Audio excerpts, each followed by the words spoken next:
Hello guys, আসসালামু আলাইকুম। কেমন আছেন সবাই? আশা করি ভালো আছেন। আপনাদের দোয়ায় আমিও ভালো আছি, আলহামদুলিল্লাহ। আজ আমি আলু, ডিম আর বেগুন দিয়ে বেগুনের চপ করব। এই জন্য আমি একটা বেগুন এখানে কেটে নিয়েছি, এই যে এরকম করে কেটে নিয়েছি। এতটা মোটা হবে আর কি, এরকম মোটা হবে। ওটা আমি একটা বেগুন কেটে নিয়েছি। নিয়ে এখন আমি বেগুনগুলোকে লবণ পানি দিয়ে ভিজিয়ে দেব।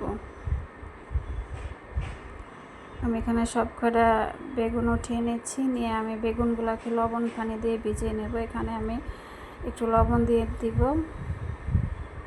লবণ দিয়ে দিয়েছি। দিয়ে আমি এখানে 1 মগ পানি দিয়ে দিয়েছি, দিয়ে লবণটা মিশিয়ে নিয়ে এখন আমি এখানে বেগুনগুলোকে ভিজিয়ে রাখবো আধা ঘন্টার মতো।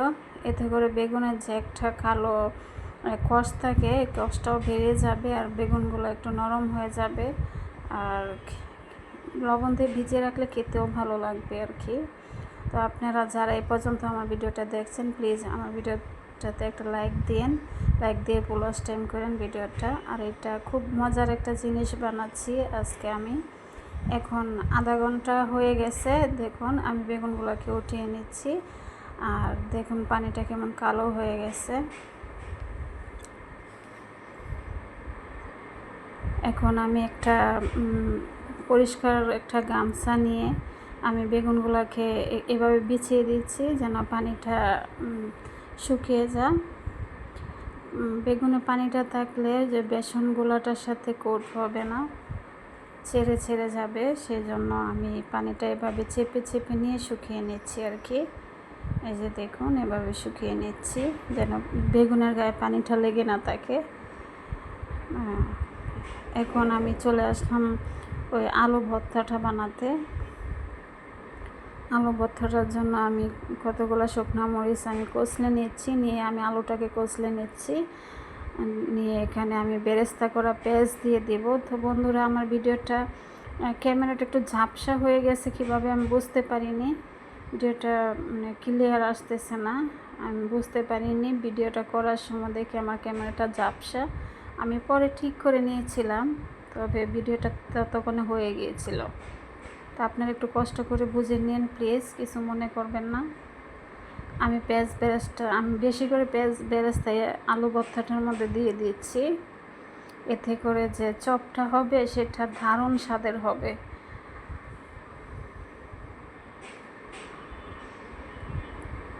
আলু ভর্তাটা হয়ে গেছে, এখানে আমি একটু সরষের তেল দিয়ে দেব, এতে করে ফ্লেভারটা আরও বেড়ে যাবে। আমি সরষের তেলটা মেখে নিয়ে আমি এখানে পুদিনা পাতা দিয়ে দেব। আমি দেখিনি যে এভাবে চপটা কেউ করেছে, আমি ফার্স্ট টাইম করতেছি। মানে আমার মনে হলো যে এভাবে চপটা করলে রোজার দিন মানে খেতে মজা লাগবে, অনেক ভালো লাগবে।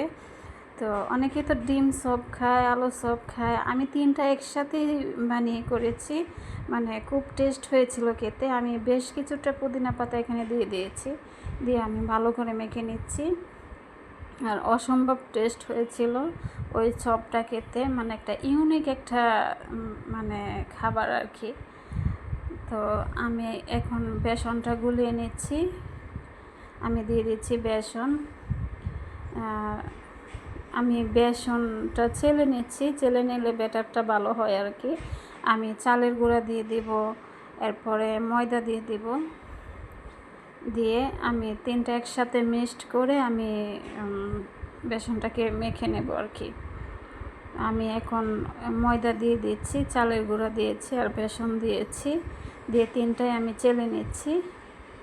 তো এখন আমি গুলাবো। আমি দিয়ে দিচ্ছি মরিচের গুঁড়া, দিয়ে দেব হলুদের গুঁড়া পরিমাণ মতো, আর দিয়ে দেব জিরা গুঁড়া, দিয়ে দেব ধনিয়া গুঁড়া। সব মশলা দিয়ে ঘোলালে মানে খেতে অসম্ভব মজা হয়। আমি দিয়ে দেব একটুখানি লবণ, পরিমাণ মতো লবণ দিতে হবে আর কি।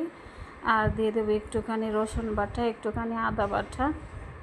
সব মশলা দিয়ে গুলিয়ে মানে বানালে খুবই টেস্ট হয় খেতে। তো আমি সব কটা মিক্সড করে আমি এখন গুলিয়ে নেব। একটুখানি গুলিয়ে নিয়ে আমি এখানে বেকিং পাউডার দিয়ে দেব। আমি বেকিং পাউডারটা দেব, সোডাটা দেব না।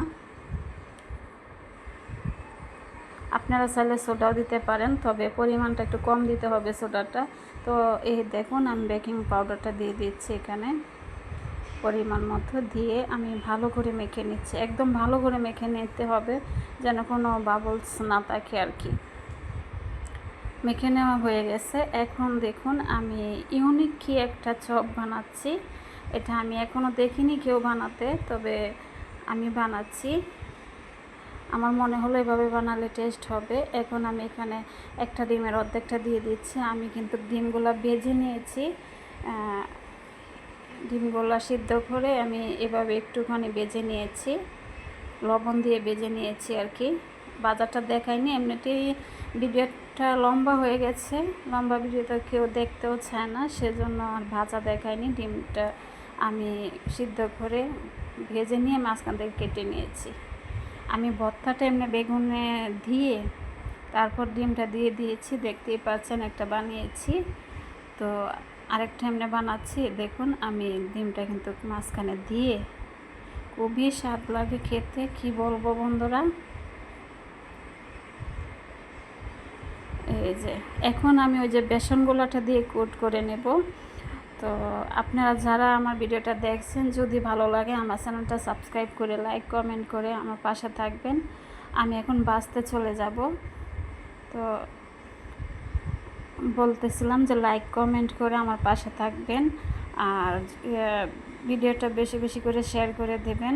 আর আপনারা যদি আমার পাশে থাকেন, আমি আরও এরকম ভিডিও বানাতে, ইউনিক ভিডিও বানাতে আরও সাহস পাবো, অনুপ্রেরণা পাবো। তাই প্লিজ আপনারা আমাকে সাপোর্ট করেন, আর কমেন্টে জানাবেন যে নতুন ইউনিক চপটা কেমন হয়েছে বন্ধুরা। আর এটা কিন্তু খেতে অসম্ভব মজা হয়েছিল। এখানে আছে আলু ভর্তা, আছে বেগুন, ডিম, সব মিলে অসম্ভব একটা টেস্টি খাবার কিন্তু এটা। আপনারা কমেন্টে জানাবেন কেমন হয়েছে। আমার কাছে খুব ভালোই লেগেছে, বাট আমি বলতে আমার পরিবারের সবাই খেয়েছে, বলছে অনেক মজা হয়েছে। ওই যে ভাজা হয়ে গেছে, একদম মুচমুচে হয়েছিল, খেতে অনেক ক্রিস্পি হয়েছিল। তো আপনারা বলবেন কেমন হয়েছে।